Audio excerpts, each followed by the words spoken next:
কি রে শিখা, তোর ছেলে কত নম্বর পেল? 50% রে লাবণী।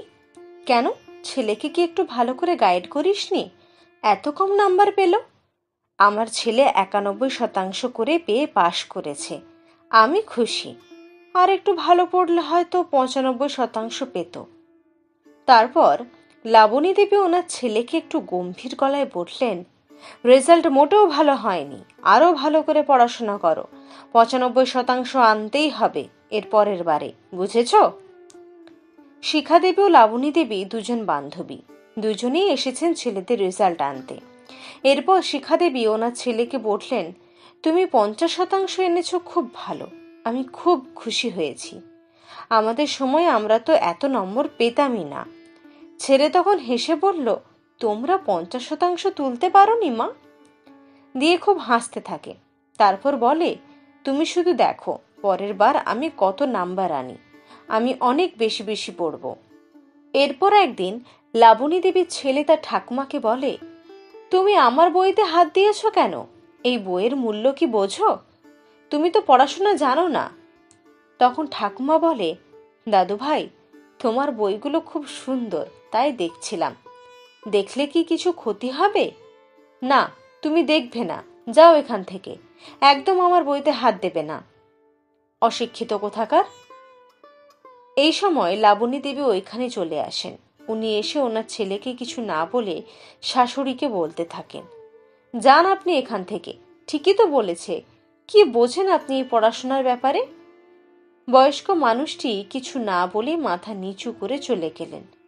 অন্যদিকে দেখা যায় শিখা দেবীর ছেলে দাদু ঠাম্মির কোলে বসে পড়াশোনা করছে, আর দাদু ঠাম্মিকে বইয়ের ছবি দেখিয়ে বোঝাচ্ছে কোনটা কিসের ছবি, কোন বইয়ের মধ্যে কি আছে। আর তার বদলে দাদু ঠাম্মির কাছে একটা দাবি করেছে, সেটা হলো তাকে একটা ভূতের গল্প শোনাতে হবে। এইভাবে দুই বান্ধবী ছেলে বড় হতে থাকে। কেটে যায় বেশ কিছু বছর। লাবণী দেবীর ছেলে যেহেতু পড়াশোনায় ভালো ছিল, সেজন্য সে খুব ভালো র্যাঙ্কের চাকরি পেয়ে যায় এবং বিদেশে চলে যায়। আর শিখা দেবীর ছেলে একটা প্রাইমারি স্কুলের প্রধান শিক্ষক হয়।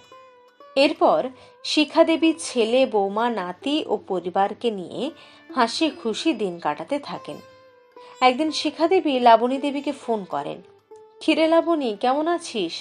ছেলে এত বড় চাকরি করে, এত সুন্দর বৌমা, নাতনি, সবাইকে পেয়ে তো আমার কথা ভুলেই গেছিস। কেমন আছিস বল? ভালো, আর তুই? আমিও খুব ভালো আছি রে। ছেলে প্রাইমারি চাকরি করে, ছেলে, বৌমা, নাতি সবাইকে নিয়ে সুখে দিন কাটছে রে।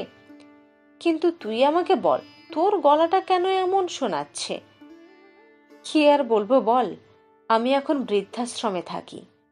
সে কি, কেন? কই, আমি জানি না তো। আমার মতো এত কম লেখাপড়া জানা মানুষকে নাকি বিদেশে মানায় না, তাই আমি এখন বৃদ্ধাশ্রমে থাকি।